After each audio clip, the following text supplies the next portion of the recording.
اعوذ باللہ من الشیطان الرجیم بسم اللہ الرحمن الرحیم فلعلک باخع نفسک علی آثارہم ان لم یؤمنوا بہذا الحدیث اسفا ان جعلنا ما علی الارض زینة لها لنبلوهم ایہم احسن عملا وإنا لجاعلون ما علیہا صعیدا جرزا۔ صدق اللہ العظیم۔ السلام علیکم ورحمۃ اللہ وبرکاتہ۔ یہ سورہ الکہف کی آیتیں ہیں جس میں ارشاد ہوتا ہے، رسول صلی اللہ علیہ وسلم آپ شاید اس دکھ میں اپنے آپ کو ہلاک کر دیں گے ان کے پیچھے اگر وہ لوگ ایمان نہ لائے، اس بات پر افسوس کرتے ہوئے۔ بے شک ہم نے بنایا اس کو جو زمین پر ہے ایک زینت اس کے لیے، تاکہ ہم آزمائیں ان کو کہ ان کا کون زیادہ اچھا ہے بلحاظ عمل کے، اور بے شک ہم ضرور بنانے والے ہیں اس کو جو اس پر ہے ایک بنجر میدان۔ فلعلک باخع نفسک علی آثارہم ان لم یؤمنوا بہذا الحدیث اسفا۔ حدیث اسفا یعنی وہ بات جو دھوکہ دینے کے لیے بنائی گئی ہو۔ حدیث مبارکہ میں ہمیں یہ تاکید ملتی ہے کہ نبی کریم صلی اللہ علیہ وسلم نے فرمایا کہ سورہ یعنی سورہ کہف کی ابتدائی 10 آیات اور آخری 10 آیات فتنہ دجال سے بچنے کے لیے بہت اہم ہے، لہذا انتہائی ضروری بات ہے کہ ان آیات کو عمل میں دیکھا جائے۔ یہ دھوکہ دینے والی باتیں، حدیث اسفا، یہ دجال کی پیداوار ہیں۔ نبی کریم صلی اللہ علیہ وسلم کی تڑپ کو ان آیات میں شدت سے بیان کیا گیا ہے۔ لعلک باخع نفسک، نبی کریم صلی اللہ علیہ وسلم کا ارشاد مبارک ہے کہ ہر نبی نے اپنی امت کو دجال کے فتنے سے ڈرایا ہے، اور میں بھی ڈراتا ہوں۔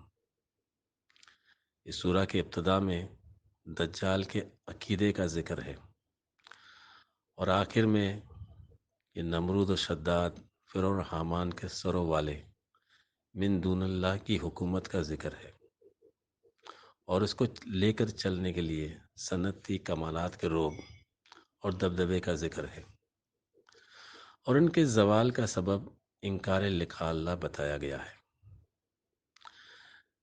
دجال جو قرب قیامت میں خروج کرتا ہے، اس کی شناخت عقیدہ ولد اللہ سے کی جاتی ہے، یعنی تسلط نصارہ۔ یہ تسلط نصارہ کا عرفان نبی کریم صلی اللہ علیہ وسلم کو دیا گیا، جس سے آپ کے قلب کو ایک انتہائی رنج محسوس ہوا۔ نبی کریم صلی اللہ علیہ وسلم کے قلب میں اپنی امت کا جو درد رہا ہے اس کو بیان نہیں کیا جا سکتا۔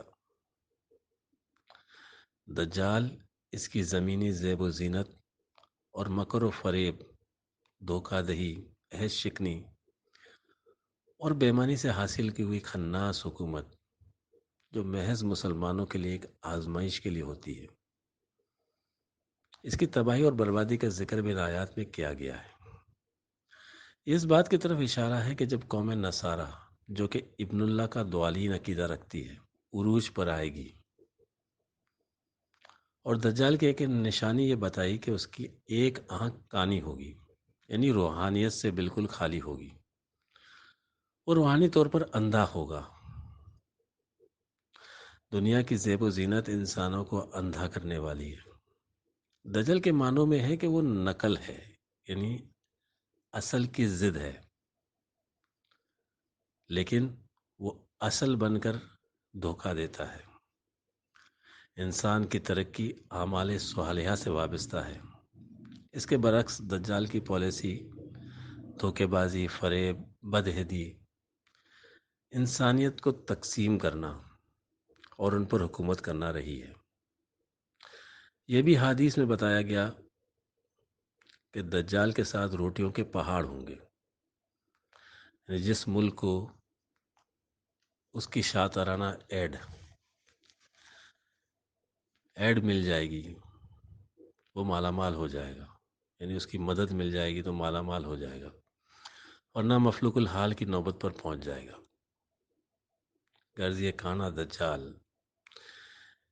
جس کی دین کی آنکھ میں ایک طرف تسلیس اور دوسری طرف الحاد کا پھولا ہے،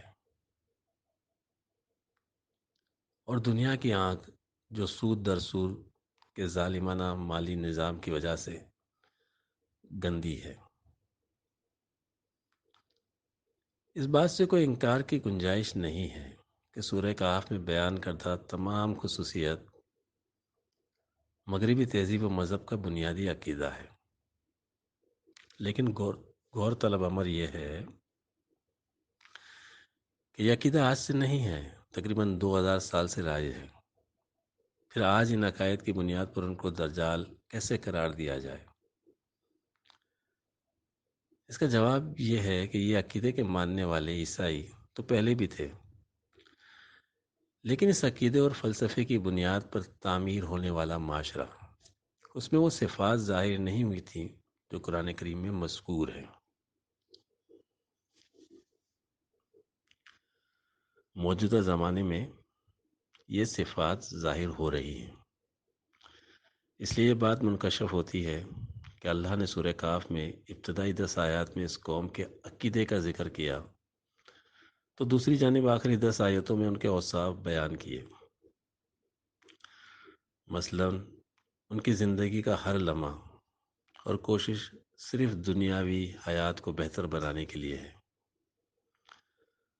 صنعت سازی پہ ناز کرنا، اللہ کی نشانیوں اور رسولوں کا مذاق اڑانا ان کا شیوائے زندگی ہے۔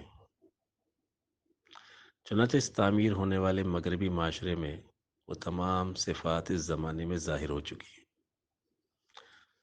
200 سال قبل یورپ میں برپا ہونے والا صنعتی انقلاب آج اپنے نقطۂ عروج پر پہنچ چکا ہے۔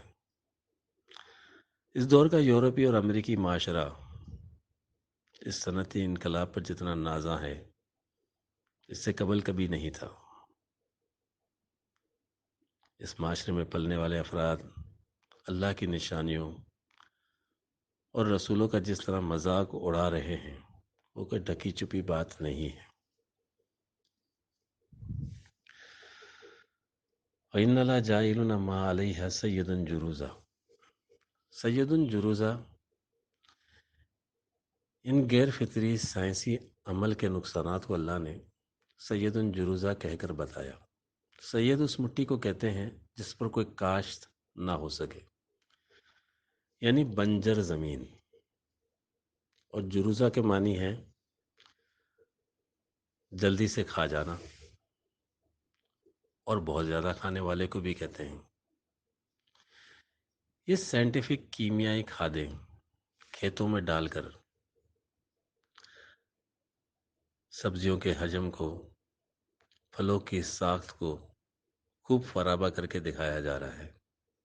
یہ جروزہ کی شکل ہے۔ ایک زمین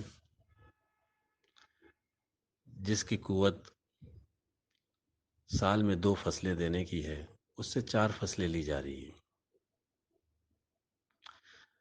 حقیقت میں اللہ نے فرمایا یہ ظاہر میں تو ترقی ہے، لیکن حقیقت میں بربادی ہے۔ یہ سید جروزہ ہونے والا ہے۔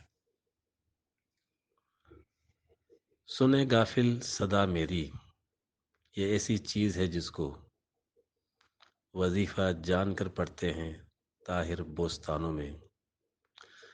ذرا دیکھ اس کو جو کچھ ہو رہا ہے، ہونے والا ہے، درا کیا ہے بلا عہد کہن کی داستانوں میں۔ یہ خاموشی کہاں تک لذت فریاد پیدا کر، زمین پر تو ہو اور تیری صدا ہو آسمانوں میں۔ یہی آئین قدرت ہے، یہی اسلوب فطرت ہے، جو ہے راہ عمل میں کامزن محبوب فطرت ہے۔ وآخر دعوانا الحمدللہ رب العالمین۔